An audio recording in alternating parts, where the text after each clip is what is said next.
సత్యవేడు నియోజకవర్గంలో ఇన్ఛార్జ్ పదవి కోసం టీడీపీ నేతల మధ్య కోల్డ్ వార్ కొనసాగుతుంది.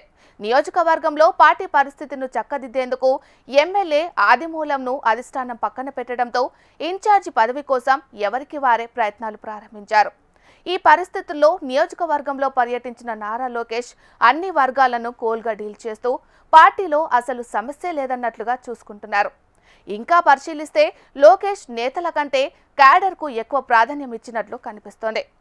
అసలు సత్యవేడు టీడీపీలో ఏం జరుగుతోంది? పదవుల కోసం ఎవరెవరు ప్రయత్నాలు ప్రారంభించారో తెలుసుకుందాం. ఉమ్మడి చిత్తూరు జిల్లా సత్యవేడు నియోజకవర్గంలోని టీడీపీలో విచిత్రమైన పరిస్థితి ఏర్పడింది. నియోజకవర్గంలో మంత్రి నారా లోకేష్ పర్యటనను ఉపయోగించుకుని ప్రత్యర్థి వర్గాన్ని కట్టడి చేద్దామనుకున్న గ్రూపులకు మాత్రం నిరాశే మిగిలింది. రాజకీయ అనిశ్చితి తొలగించేందుకే లోకేష్ వస్తున్నారని పార్టీ నేతలు, కార్యకర్తలు భావించారు. దీనికి భిన్నంగా లోకేష్ టూర్ సాగడంతో పార్టీ నేతలకు లోకేష్ షాక్ ఇచ్చినట్లయిందని కార్యకర్తలు చర్చించుకుంటున్నారు. సార్వత్రిక ఎన్నికల్లో వైఎస్సార్ కాంగ్రెస్ పార్టీ నుంచి వచ్చి తెలుగుదేశం పార్టీలో చేరిన ఆదిమూలం ఎమ్మెల్యేగా గెలిచారు. అయితే ఎమ్మెల్యే మహిళలతో అసభ్యకర సంభాషణలు, వీడియోలు బయటికి రావడంతో టీడీపీ ఆదిమూలంను పార్టీ నుంచి సస్పెండ్ చేసింది. ఆయన స్థానంలో టీడీపీ తరపున ప్రస్తుతం శ్రీపతి బాబు ఇన్ఛార్జిగా బాధ్యతలు నిర్వర్తిస్తున్నారు. అయితే ఆదిమూలం మాత్రం ఎప్పటికప్పుడు సీఎం చంద్రబాబును, మంత్రి లోకేష్ను కలుస్తూ వస్తున్నారు. తనకు వారి అండదండలు ఉన్నాయని కలరింగ్ ఇచ్చుకునేందుకు ప్రయత్నం చేస్తున్నారు. అదేవిధంగా ప్రచారం చేసుకుంటున్నారు. సాధారణంగానే సత్యవేడు నియోజకవర్గం గ్రూపు తగాదాలకు, వర్గ రాజకీయాలకు పెట్టింది పేరు. శ్రీపతి బాబు, ఆదిమూలం, జేడి రాజశేఖర్, హేమలత మధ్య అంతర్గత విభేదాలు ఉన్నాయనేది బహిరంగ రహస్యమే. గత ఎన్నికల్లో సొంత అభ్యర్థిని ఓడించేందుకు సైతం పనిచేశారన్న టాక్ కూడా ఉంది.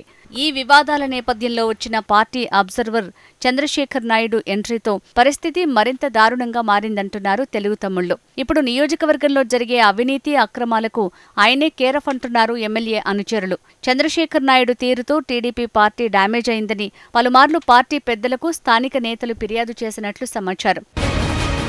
పార్టీలో ఉన్న గ్రూప్ తగాదాలే చంద్రశేఖర్ నాయుడుకి వరంగా మారాయని కార్యకర్తలు చర్చించుకుంటున్నారు.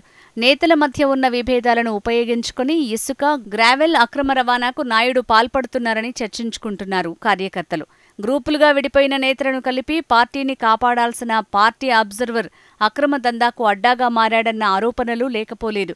పార్టీ అబ్జర్వర్ చేయాల్సిన పనులు చేయకుండా ఇతర పనుల్లో ఆయన ఆరితేరిపోయాడని స్థానిక నేతలు మాట్లాడుకుంటున్నారు. నా మాట శాసనం అనేలా ఆయన వ్యవహారం ఉందని పార్టీ క్యాడర్ ఆవేదన చెందుతున్నట్లు తెలుస్తోంది. ఇలాంటి సమయంలో నియోజకవర్గ పర్యటనకు వస్తున్న లోకేష్ను ప్రసన్నం చేసుకుని లబ్ధి పొందాలనుకున్న నేతలకు నిరాశ మిగిలింది. ఒక పక్క ఎమ్మెల్యే అనుచరులు, మరోపక్క పదుల సంఖ్యలో గ్రూపులతో సతమతమవుతున్న తెలుగు తమ్ముళ్లకు లోకేష్ టూర్ కలిసి వచ్చిందని చెప్పుకోవాలి. ఒక రోజంతా నారా లోకేష్ నియోజకవర్గ కార్యకర్తలతోనే సమీక్ష నిర్వహించనున్నారని తెలిసి దిగువ క్యాడర్ సంతోషపడింది. అనుకున్నట్లుగానే సత్యవేడులో లోకేష్ కార్యకర్తలతోనే ఇంటరాక్ట్ అయ్యారు. పార్టీ కోసం పనిచేసిన వారిని ఎప్పుడు గుర్తుపెట్టుకుంటామని, ఎటువంటి పరిస్థితులు ఎదురైనా వైసీపీ కాలకేయులకు అవకాశం లేకుండా తమ పని చేయాలని పిలుపునివ్వడంతో కార్యకర్తల్లో నూతనోత్సాహం నింపినట్లయింది. దీంతో గ్రూపు లీడర్లకు లోలోపల మండిపోతున్నా బయటికి చెప్పుకోలేని పరిస్థితి ఏర్పడిందని కార్యకర్తలు చర్చించుకుంటున్నారట. ఈ సమావేశానికి ఎమ్మెల్యేకు ఆహ్వానం రాకపోవడంతో ఆదిమూలం వర్గం అగ్గిమీద గుగ్గిలమవుతోందట. కొంతమంది నేతలు కావాలనే కుట్రపూరితంగా అధిష్టానాన్ని తప్పుదోవ పట్టిస్తున్నారని ఆరోపిస్తూ లోకేష్ కాన్వాయ్ సమీపంలో ఆగ్రహం వ్యక్తం చేశారు. ఎమ్మెల్యే వర్గం పరిస్థితి ఇలా ఉంటే మిగతా గ్రూపు నేతలను కూడా లోకేష్ పెద్దగా పట్టించుకున్న దాఖలాలు లేవని సమాచారం. ఎవరో ఒకరిద్దరు నియోజకవర్గ ఇన్ఛార్జి పదవి గురించి, పార్టీ పరిస్థితి గురించి వివరించడానికి ప్రయత్నం చేసినా అన్నీ నాకు తెలుసు, నేను చూసుకుంటానని సున్నితంగా చాలా సింపుల్గా వారిని పక్కనబెట్టినట్టు తెలుస్తోంది. ఎల్జీ కంపెనీ ప్రారంభోత్సవ సమయంలో ఎమ్మెల్యే ఆదిమూలం లోకేష్ పక్కనే కనిపించడంతో ఇతర గ్రూపు నేతలు లోలోపల కుమిలిపోయారట. పార్టీలో అసలు ఏం జరుగుతోందో తెలియక తలలు పట్టుకున్నారట. అయితే సరైన సమాచారంతో లోకేష్ చాలా జాగ్రత్తగా వ్యవహరించారని, ఎవరిని ఎక్కడ పెట్టాలో అక్కడే పెట్టారని సీనియర్ నేతలు చర్చించుకుంటున్నారు. అయితే సత్యవేడు లీడర్లందరూ ఇంతలా కొట్టుకునేది మాత్రం పార్టీ ఉద్ధరణ కోసం కాదు, పార్టీని ప్రజల్లోకి బలంగా తీసుకువెళ్లేందుకు అస్సలే కాదు. ఇక ప్రభుత్వ సంక్షేమ పథకాలను ప్రజలకు చేరువ చేసేందుకు ఎంతమాత్రమూ కాదని తెలుస్తోంది. తాపత్రయం అంతా పార్టీ పదవిని అడ్డం పెట్టుకుని నియోజకవర్గంలో ఉన్న గ్రావెల్, ఇసుక అమ్ముకుని సొమ్ము చేసుకోవడానికే అని బహిరంగంగానే మాట్లాడుకుంటున్నారు కార్యకర్తలు. పార్టీ లీడర్ల అక్రమ దందాపై ఫిర్యాదులు అందుకున్న లోకేష్ కార్యకర్తల సమావేశంలో పార్టీకి క్యాడరే ముఖ్యమని, అలా కాకుండా ఇతర పనుల కోసం పార్టీకి చెడ్డ పేరు తీసుకొచ్చేవారని సహించేది లేదని బహిరంగంగానే ప్రకటించారు.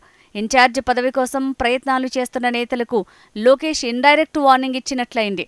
అయితే పార్టీ క్యాడర్ సైతం ఇన్ని గ్రూపుల మధ్య సతమతమవుతున్న మాకు ఉపశమనం కలిగించాలని కోరినట్లు సమాచారం. వారి మాటలకు సైతం లోకేష్ కూల్గా నేను చూసుకుంటాను, మొత్తం పరిస్థితిని సెట్ చేస్తాను అంటూ చెప్పినట్టు తెలుస్తోంది. ఇలా సత్యవేడు పార్టీ ఇన్ఛార్జ్ పదవి వస్తుందని కలలుగన్న ఆయా గ్రూపు నేతలకు ఎటూ తేల్చుకోలేక లోకేష్ షాకిచ్చారని నియోజకవర్గంలో టాక్ నడుస్తోంది. రాబోయే రోజుల్లో సత్యవేడు టీడీపీకి మంచి రోజులు రానున్నాయని కార్యకర్తలు ఆశగా ఎదురుచూస్తున్నారు.